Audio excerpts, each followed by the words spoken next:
It was a typical clear and cool spring day in Los Angeles.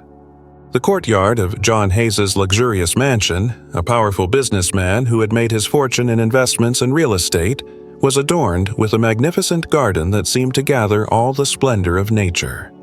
John's house was enormous, built in the classic colonial style, with marble columns at the main entrance and wide staircases leading up to the front door.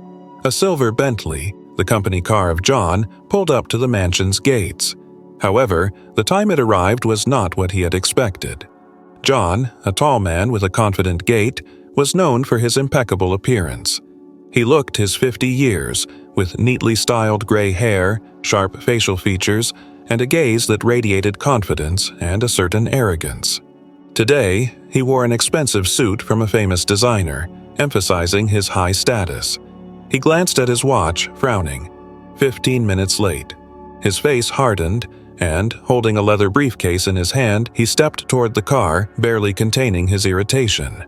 Michael, the driver, a black man of about 35, quickly got out of the car, opening the door for his boss. He was dressed in a neat but simple black suit, his face showing concern. His movements were quick and cautious, as if trying to fix something, already knowing that the situation was out of control. "Forgive me, sir. There were unforeseen circumstances this morning," Michael began, but John cut him off. His gaze was cold, like ice. "I don't want to hear excuses," John interrupted harshly. "You were supposed to be here on time. Your job is simple. Arrive and take me to the designated place. What's the point of keeping a driver if he can't even do that?" Michael tried to say something, his lips trembling as if he was about to burst into explanations, but something inside him held back. He understood that in John's eyes he was just an employee, and his personal circumstances probably didn't matter to anyone here. "Sir, this is really an exceptional case, my wife," he began again, but John had already made up his mind. "Your wife. Your personal problems are none of my concern, Michael." John cut him off, his voice cold and sharp. He waved his hand as if shooing away an annoying fly.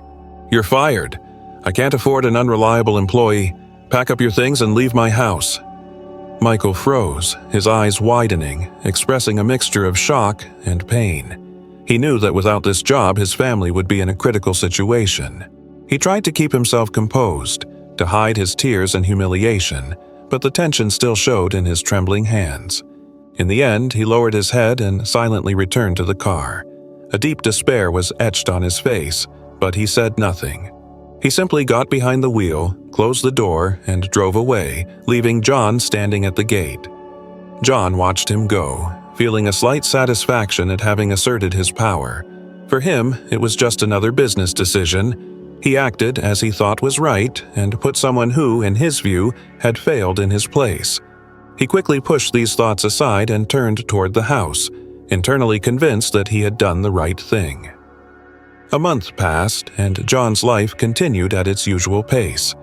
Each day was filled with important business meetings, negotiations, and lavish dinners at the city's finest restaurants.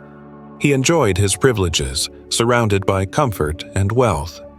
However, occasionally, during rare quiet moments, that scene with Michael would come to mind. Something in the look the driver gave him when he left had been haunting John. Why had Michael been so desperate to explain something? One morning, while sitting down to his lavish breakfast on the mansion's terrace, John overheard a conversation between his new driver, Tom, and the housekeeper, Sarah. They were talking quietly near the kitchen doors, and John happened to catch their exchange. "Did you hear about Michael? The poor guy is barely scraping by now," Tom said quietly, pouring himself some coffee. "His wife passed away. Can you imagine? He couldn't afford the surgery." The words cut through John like a knife, and he froze, holding his coffee cup halfway to his lips. Sarah, the housekeeper, leaned in slightly toward Tom and replied with a hint of sadness in her voice, "Yes, I heard. He didn't tell anyone here, but he was constantly taking her to treatments. He was late because he couldn't make it back in time. When he got fired, they were left with nothing." John felt a strange sensation rising within him. For the first time in his life, his confidence began to waver. He set his cup down and stood up, heading toward his office. It can't be. I couldn't have been that wrong, he muttered to himself, trying to suppress the gnawing thoughts. But those words lodged in his mind like a splinter. A few days later, John decided he had to learn the whole truth. He couldn't simply let go of those words. He hired a private investigator to gather information about Michael and his current life. A week later, the detective returned with a report and a thick folder of documents. John sat at his massive wooden desk in his office, lined with leather and wood, as the detective began to speak. Michael faced significant hardships after you fired him, the detective started, opening the folder. His wife was seriously ill. He was taking her to the hospital for treatments every morning, which is why he was late for work. After you fired him, he tried to find a new job, but no one wanted to hire someone with an unstable schedule. The detective handed John several documents: medical bills, debt payment receipts, photographs of the modest apartment where Michael's family now lived. His wife passed away 2 weeks after the dismissal, the detective continued, looking intently at John. He sold everything he had to cover the medical expenses. Now he's raising 2 children on his own, struggling to make ends meet. John sat silently, feeling his heart clench with pain and shame. Every fact, every detail the detective recounted was like a blow to the chest.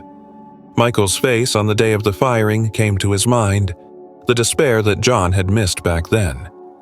"How could I have been so blind?" he whispered, burying his face in his hands. Suddenly, he felt that all the luxury around him had become meaningless, hollow. It was hard for him to accept that he had destroyed the life of a man who was simply trying to save his family. The realization of his own cruelty overwhelmed him, and he knew he had to make amends, even though no amount of money could ever bring Michael's wife back. A few days later, John gathered his courage and drove to the small apartment where Michael now lived with his children. Standing in front of the building, his heart pounded furiously in his chest. He took a deep breath and knocked on the door. The door opened, revealing Michael. He looked tired and worn out, his face gaunt, with an expression of mistrust and bitterness in his eyes. "John, what are you doing here?" he asked in a hoarse voice, clearly not expecting to see his former boss. "Michael," John began, struggling to find the right words. He felt his voice tremble with nervousness. "I've come to apologize. I learned about your situation and I realize I made a huge mistake. I want to help." Michael stared at him, unable to believe what he was hearing. His hands twitched nervously, and he gripped the door more tightly. "Help? Now? After everything that happened? You didn't even listen to me back then." Michael's voice shook with anger and pain. John nodded, acknowledging his fault. He pulled an envelope out of his pocket and held it out to Michael. "This is a check for enough money to cover all your debts, with some left over. I also want to offer you a new job, but not as a driver. I want you to become my personal assistant, with a fair salary and a flexible schedule so you can take care of your children." Michael slowly took the envelope, opened it, and froze. He stared at the numbers on the check, then looked back at John, trying to understand what motivated this man. Tears welled up in his eyes, but he quickly brushed them away with his hand. "I'll accept this help," Michael said, his voice raspy and unsteady. "But not for you, for my children. And I'll take your job offer, but we'll work on my terms." John nodded, feeling something change inside him. He extended his hand, and Michael, after a moment of hesitation, shook it. This moment marked the beginning of a new chapter for both of them.